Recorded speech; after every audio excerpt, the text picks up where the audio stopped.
Hey Doodlers, this is Adam Sasinski and welcome to day 25 of the free 40-day How to Doodle course. Within this lesson, we'll continue doodling three-dimensional shapes, but I'll show you how to create depth and distance within your doodles, I guess, by using shadows, shading, by placing one object in front of the other, etc. So let's start with that one.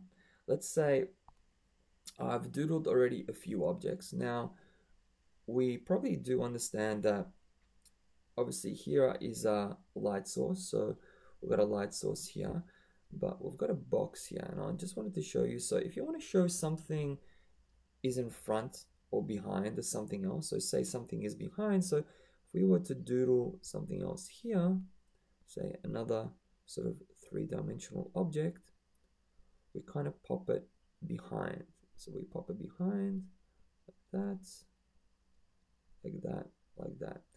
Already this, because this is sitting behind that, it shows us that one object is in front, therefore it's probably closer to us, and the other one's behind, so therefore it's further away. So that's the basic rule when it comes to the distances. But what about depth? What about showing depth? Well, depth can be showed with using shadows and shading. For starters, we've got a horizon line at the back here. So this is a horizon line. And this here is a light source. So this here is a light source. That's our desk lamp. And I've doodled a few objects here on the desk. So when we go through, say, obviously the light source is going to be coming down through like this, and because it's shining that way, these objects get a little bit of a different view of it. So anything facing directly to the light here, okay, anything facing here directly to the light is obviously within the light, so there are no shadows. But if that object is facing away from the light, then there's shading. So that's facing away, so there's shading there, shading here. Okay, here, this top would probably be exposed to the light. However, the sides can be shaded because they're not exposed to the light. So there's shadow, shading. This exposed to the light. The top probably exposed to the light. This area here is probably in a shade. So the light's not obviously hitting off there. Now this one, these two are a little bit trickier. The light's coming through this angle, and so this area here is in the light, but these areas are in the dark. So you might doodle some lines here to indicate that those areas are not getting any light source. Now when it comes to the glass, obviously the light's coming through from this angle. Okay, this is a tricky one.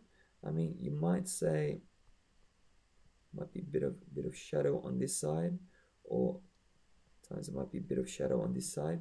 Just depends how the light source is coming at it. But as a general rule, that's probably where you would doodle the shadows.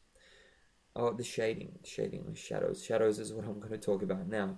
So with shadows, I guess to show more depth within your objects.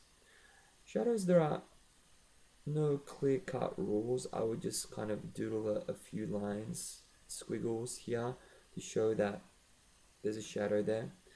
The length of the shadow, I wouldn't concern myself too much about that unless you're really into drawing and proper sketching techniques and everything like that. Again here, okay, it might begin a little bit like this. Basically, it should be in alignment with the light. So that's what we're trying to do, in alignment with the light, where the light's sort of coming from. So light's here, the light's coming from this way. So we might add a little bit of a shadow to here to show that there's a little bit of a depth in this doodle. Here the shadows would probably come out about here like that, here there could be a shadow like along these lines. I don't know if you can hear it's pouring outside at the moment, pouring. So hopefully that's not going to interfere with the video, with the audio of the video too much. Okay, so that's where you would sort of do the shading for the shadows, and that's kind of where it would sort of come up. This is a sort of a tricky one because the light source will kind of go through this way and will sort of go out that way as well. So I mean that's pretty much it. Honestly, I wouldn't concern myself too much with these sorts of things. It is how it is, and I mean with these sort of shadows, they just more advanced techniques that it's good to know. I mean, you can add them to your doodles and in order to show depth and distance and that, but again, it's not something that's 100% necessary, and you can just stick to normal types of doodles without the shadow shading. But I guess showing distance like I did here, oops, like I did there with these doodles, with the boxes here, showing one behind the other, that's a simple technique that you can use at any time. So, I mean, that's pretty much it. Practice. I have another challenge for you below. Have a read of that, have a look at what others have submitted for this lesson, and I look forward to seeing your doodles if you're happy to submit them.